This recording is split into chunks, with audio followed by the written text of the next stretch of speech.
of this equality, in the name of this gender equality, why we didn't even wonder that why always men are the reason of all the crimes? Why is it so? Isn't that concerning, guys?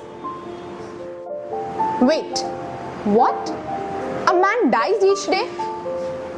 Are you serious? You guys would be thinking like that. Or am I exaggerating my things? Not at all. Not at all. I hope you guys have heard this quotation many a times. This is so sad. This is the harsh reality of our society. Why? Are you not human? Sir, are you not human? The fact that they are the victim of untold stories, unheard feelings, unspoken words, and so many mental pressure, physical pressure, economic pressure, family pressure, child pressure, marriage pressure, everything.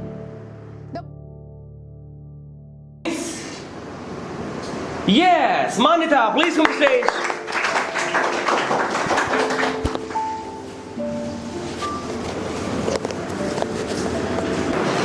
Article 14 states equality before the law.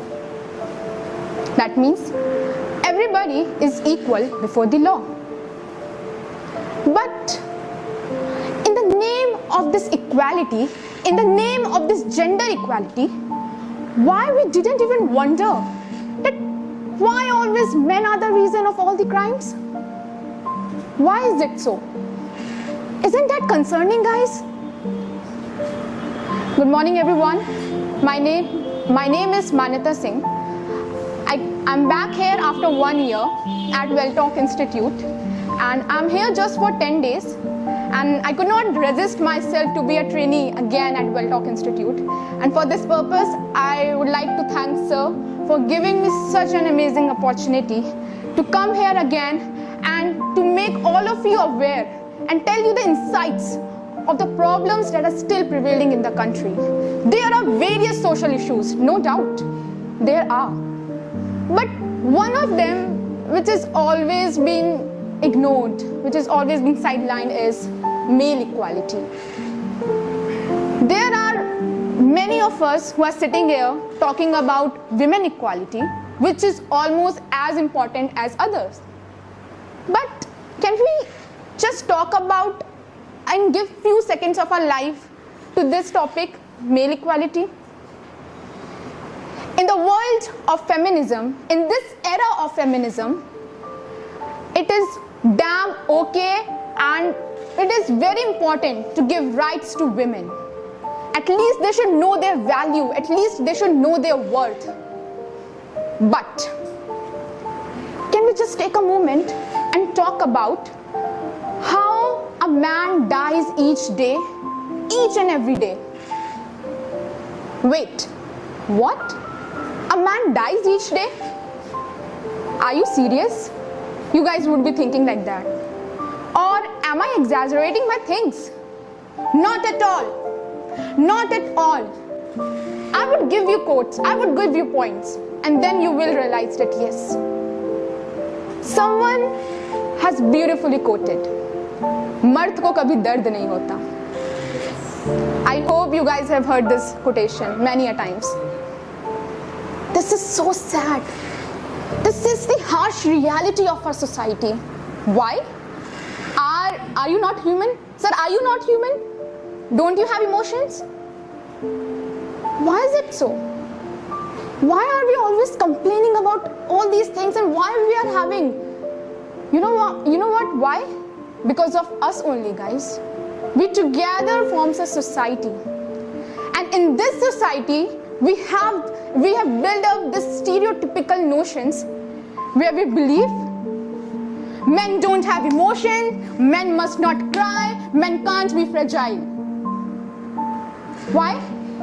I don't know, guys. I really don't know.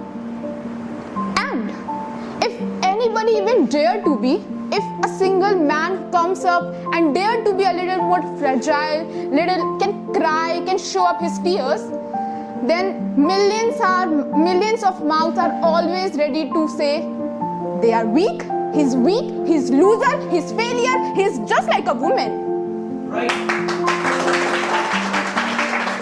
what is this behavior? And I just want to tell you that when we talk about the constitution, when we talk about the legal issues, I want to tell you guys, when we legally talk about this topic, if this line is very important. If a man gives a commitment to a girl and if he fails to fulfill it, he could be sentenced to jail in the rape case. Oh my goodness, yes.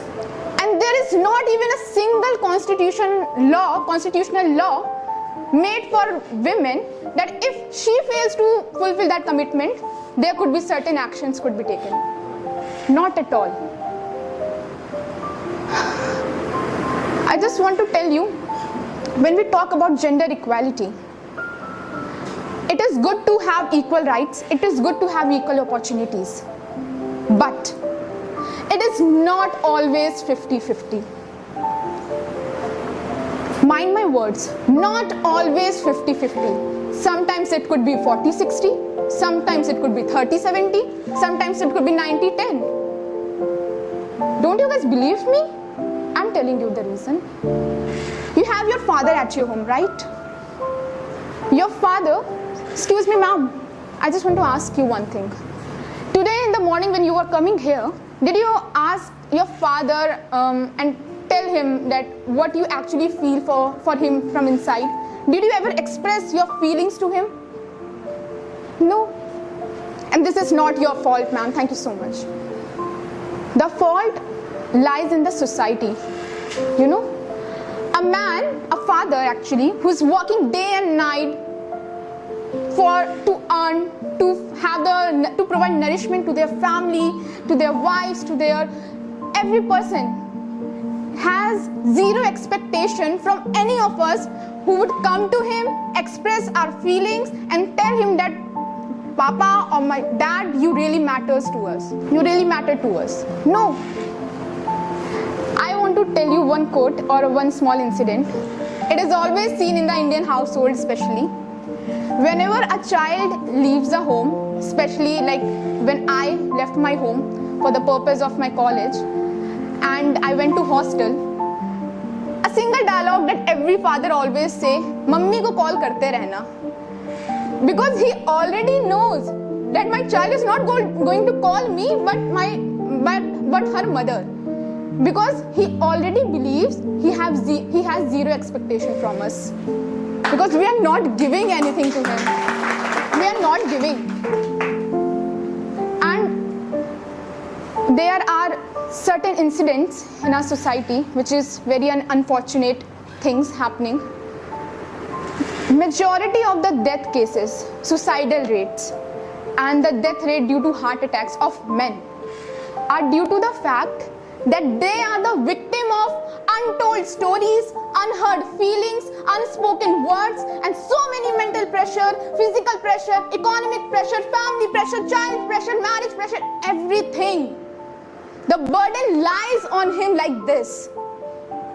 And still we are ignoring and still we are thinking that a man would be rigid always. Why is it so? I know we are expecting females to come up, to join their hands and to be as equal as men. But in this process, we are denying the fact that men are equally playing the same important role. And I would like to tell you one thing. Not all men are wrong and not all women are right. This is the fact, guys. Believe me or not, but this is the fact. And so I just don't want to waste many of the time of yours and want to tell you that in the morning itself, sir gave us one quotation that social issues, how would you consider it? How would you consider it, sir? As an issue? How would you consider it, sir? Don't consider it as an issue. Consider it as a blessing. Consider it as an opportunity. Consider it as a motivation that yes, this is the thing that I really want to change of the society. Not by alone, of course. We together have to unite it for. Of course. And the time we started thinking a problem is a problem, it is the biggest problem of your life. Even for a child in a school, the biggest problem of him is if he does not complete his homework. It is the biggest problem. Is that problem is big enough to tackle with or to compare with this social problem? No. But at every phase of our life, the problem comes up. We are the one to decide how to deal with it. And now that I told you, and now that I have make you aware that these things are still existing, and our constitution does not victimize male as a person who could have these problems. So there's a need of providing rights to the male also, and consider women and male equal. Not just women. And I'm not here to talk about, I'm not here to degrade women, and that's why I didn't speak anything against women. I'm here just to tell you about what male actually is meant for, how he is being always looked up as a responsibility bearer. In a society, I know this era needs the independence and the freedom and the equality of both men and women. Women should be equally educated, equally working, equally independent. But still some of the time we can imagine a woman who is not working still is living a good life with his family, with his children, like our mother. But we could not imagine a life of a man without being a worker, without having a job, without having this pressure. He from the very beginning of his childhood always being said, if you won't work, if you won't earn, there is no scope of yours. Then you would not survive. You would not have your family. You would not have a children. So in this fast-paced world, if we are running for the equality of women, it is very important. But if we would consider what men actually pays for the society, then the society would be developed. Not degrading any one of their gender, we would not win. We have to win this society together.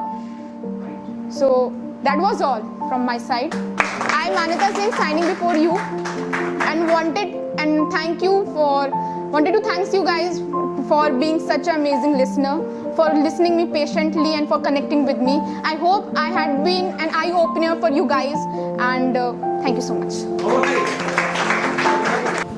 You know, whenever she used to come before 1 year, I used to see each and every day. She used to come with her father. And today as well, I think, did you come with your father? And I hope that he must have done what he used to do. And please do tell me if he has done. Before 1 year, you noticed so many times. Dropped her and waited. Came here, seated high and bye to Papa, and Papa also did bye and then went back. Did you do today as well? What a great love it is. I mean, it shows great bonding with father. And I hope that you will do something for your father. When I met for the first time, and many of the times I met Alon as well, he's so worried about you. He says that, Cap said, dude, let me know what should I do for her.